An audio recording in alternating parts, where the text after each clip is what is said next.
How much money did you have in your bank account? $7. $7. Okay. And let's just talk about that whole drive. You're on a sabbatical and you are going where? So at this point, I'm driving from my employer. I just picked up my paycheck. I'm now going to the bank to deposit my paycheck, which was just enough to cover my rent, which is a whole nother problem we didn't need to get into. But as I'm doing this, my car breaks down, like stops moving in the middle of the road so fast I couldn't even pull over. And so I don't know that much about cars, so it stops in the middle of the road. Everybody's driving by, looking, staring, all the stuff. They keep turning the key over and over and over and over again. And it's like, this isn't going to work. It's not going anywhere. And I'm having this moment where it's like, all right, this is a problem because car breaking down isn't good. But in this case, I have about 3 hours to get this money over to pay the landlord, or I'm going to be late because it's due that day. And if I'm late, then they're going to tack on a $50 late fee, which I don't have the $50 because I'm that broke.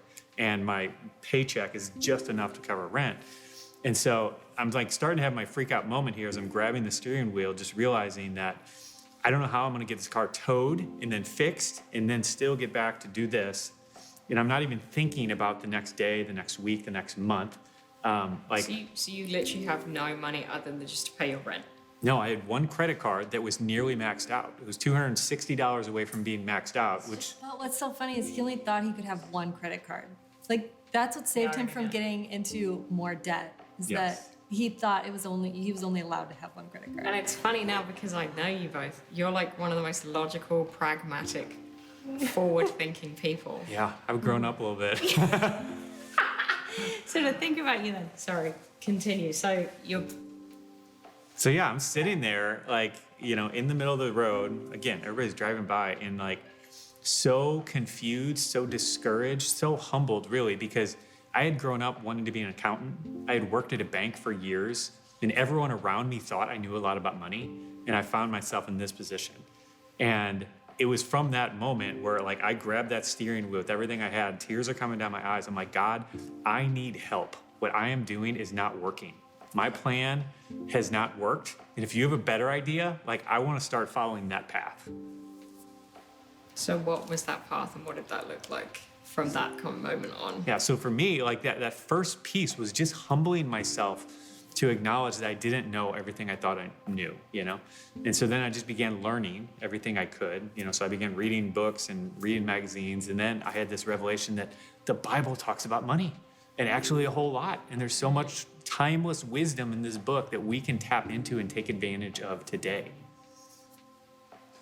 Okay, so then what are the practical elements that you did? You're reading the books, you're reading the Bible.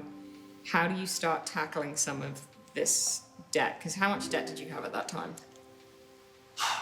At that moment, I just had one credit card, so it wasn't that much. But over the couple years, because I didn't instantly change, I started learning, but my bad habits still carried on for a little bit until we got married. Then we combined all of our debt together and had about $46,000 of consumer debt.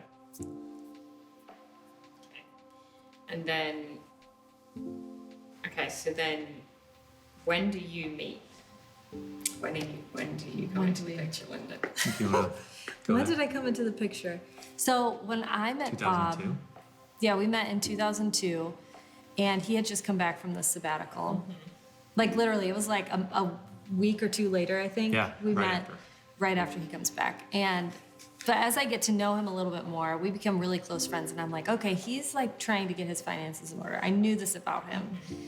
And I was just a little too, I guess I played dumb a little bit with my finances where I'm like, I don't know what I'm doing. It's fine. It'll all work out. Yeah. And if I don't actually look at the mess, then it's not really there and just kind of bury my head in the sand type of thing. But once we got engaged, that's when it was like, okay, I need to step it up. Because I didn't want to go into the marriage and him be like, so thanks a lot. Even though when we added everything up, I was actually in less debt than he was. I don't like to brag, but that's a good one to brag about. I know. I was like, at least I had that going for me. I was in less debt than he was, but not, not by Yeah, much. we were both messes. Yeah. You know, I was maybe 2 steps ahead of her, but we both were messes on this journey together. Yeah.